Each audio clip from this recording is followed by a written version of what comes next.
C'est une maison de conte, une maison faite de méandres et d'escaliers, de terrasses et de patios, de couleurs douces et d'ombres fraîches. Une maison de parfums et de tapis moelleux. Même les rayons qui filtrent sur les terrasses sont empreints de bienveillance. Cette maison vous enveloppe dans les notes douces de la verveine, la suavité de l'eau de fleurs d'oranger, la sensualité de l'ambre et les ombres des noms illustres qui nous ont ici devancés. Cette maison vivante, c'est celle d'un homme qui s'y est incarné au point d'en faire la traduction vivante de son art de vivre. Je suis à la fois français et italien par mon père, parce qu'il m'appelle Fabrizio Ruspoli, donc évidemment ça sonne davantage italien qu'arabe. Mais j'ai tout de même pas du sang arabe, mais des racines presque marocaines, puisque mes grands-parents avaient acquis une maison en 1947 à Tanger. Et donc, enfant, mon frère et moi-même allions passer nos vacances d'été à Tanger. Donc j'étais marqué par ces vacances, déjà toutes ces odeurs, tout ce qui se passait, même si Tanger n'a strictement rien à voir avec Marrakech, les émotions étaient déjà là. Ces émotions ne vous quittent jamais parce que ce qui se construit sur des émotions qui se sont inscrites dans les sillons de votre âme quand vous êtes enfant ne vous quitte jamais. Alors ça fait parfois l'objet et la joie de certains psychanalystes et psychiatres qui vous soignent des névroses profondes que vous pouvez avoir. Je n'ai jamais été soigné pour ces émotions-là, elles sont toujours là, toujours aussi vives et je suis très heureux de les conserver. En tout cas, j'essaye de les faire partager et j'espère y arriver. J'ai toujours dit qu'une maison, ça devait refléter un petit peu non seulement son propriétaire, mais ça reflète une vie, parce que c'est l'histoire d'une vie, une maison, souvent, à moins qu'on en change tous les 6 mois. On voyage. On a des émotions, on achète des souvenirs, des choses qui vous interpellent ici à droite à gauche et vous les rapportez un beau jour chez vous. Après, il faut créer une harmonie et mettre en musique sur vos murs et dans vos pièces ce que vous avez acheté. C'est un petit peu ce que j'ai fait à la Maison Arabe.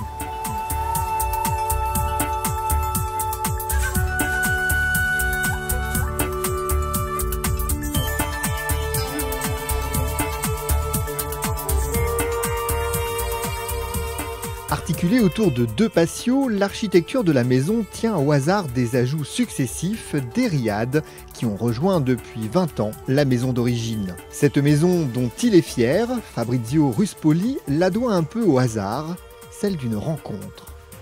Alors le Riad Hotel a effectivement toute une histoire parce que lorsque je suis arrivé à Marrakech, en fait je ne cherchais pas de maison, je ne cherchais rien de particulier. C'est le hasard. Et le hasard, comme vous savez, il n'existe pas.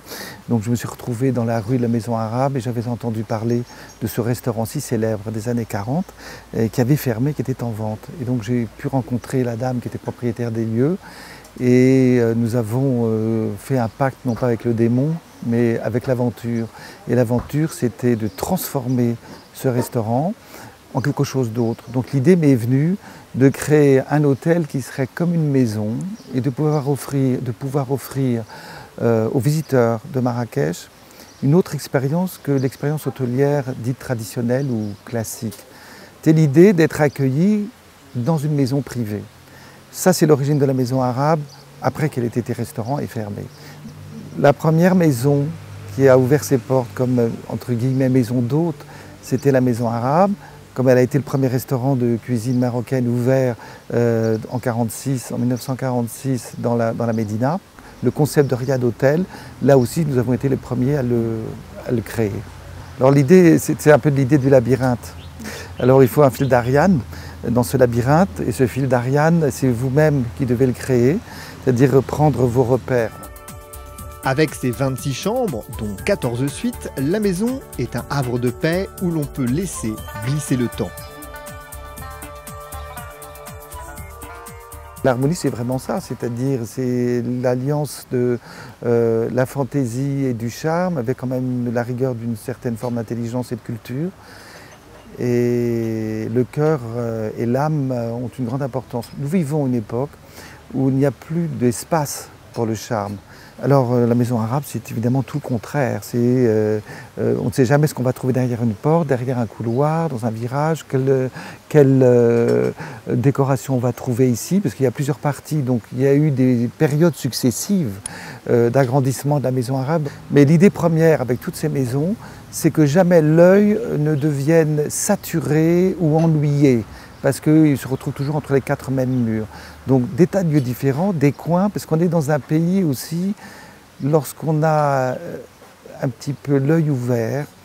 On est aux aguets de ces petits coins un petit peu cachés où tout d'un coup vous avez un jeu d'ombre, vous avez envie de vous tenir là parce que personne ne vous voit mais vous voyez. C'est l'idée des moucharabiés d'ailleurs qu'on trouve devant les fenêtres dans le monde arabe, c'est de pouvoir voir sans être vu.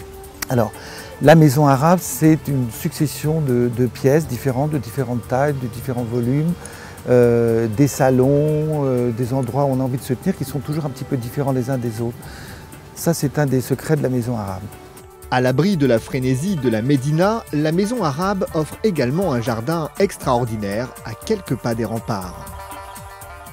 Il y a dessus depuis très longtemps, pas uniquement pour les ateliers de cuisine, c'est que nous sommes à des rares endroits, un des rares riads d'hôtels, je crois que le seul même, à offrir l'expérience de la Médina et également un peu de la campagne où nous nous trouvons aujourd'hui.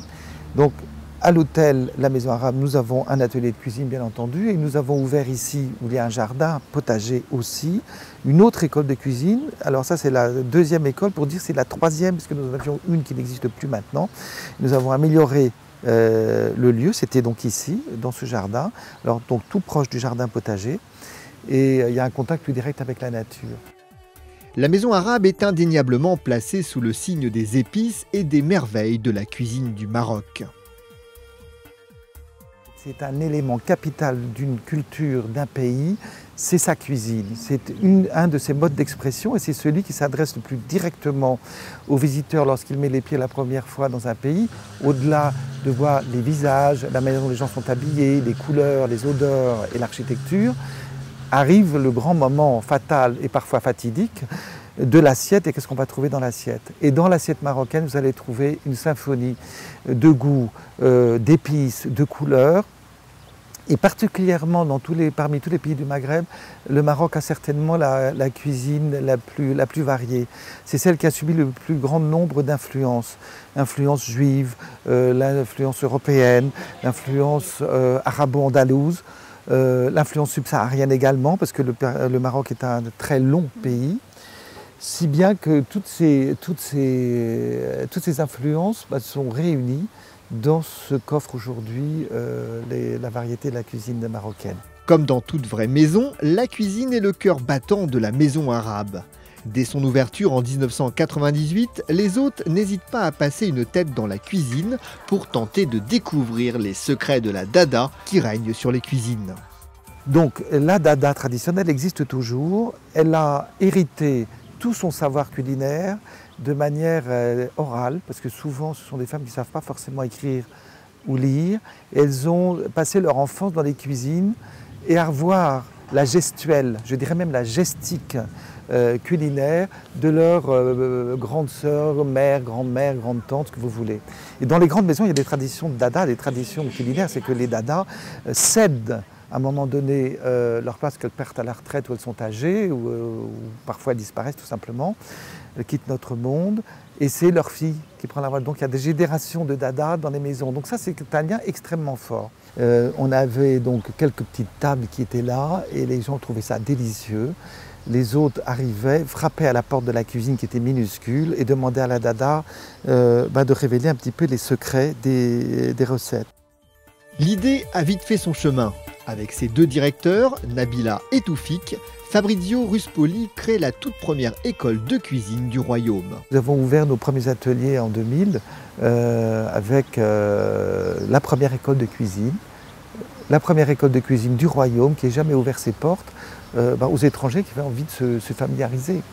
Alors aujourd'hui, on a énormément amélioré ces cours qui sont devenus, je ne dirais pas des cours d'université, mais qui sont des cours sérieux qui permettent donc à ceux qui le souhaitent, donc aux curieux, au sens intéressant et noble du terme, de se familiariser un petit peu avec ces modes de cuisson que sont les tagines et surtout de les refaire chez eux. Donc on attend toujours un petit retour qui nous dit ça y est, ça marche, c'est le secret de la maison arabe.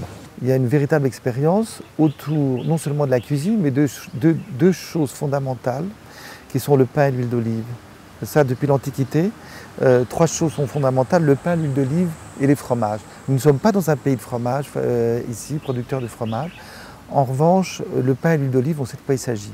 Donc nous avons un four à pain Et nous avons là aussi une dada, c'est-à-dire donc la femme spécialisée dans le pain qui va cuire devant vous, ou même vous allez mettre la main à la pâte, c'est le cas de le dire, parce qu'il va falloir pétrir la pâte et faire entrer donc dans ce four qui n'est pas béant des boules de pâte qui vont se transformer en pain, qui vont cuire sur des pierres, des petits graviers incandescents. Et le pain qui sort de ce four, c'est formidable.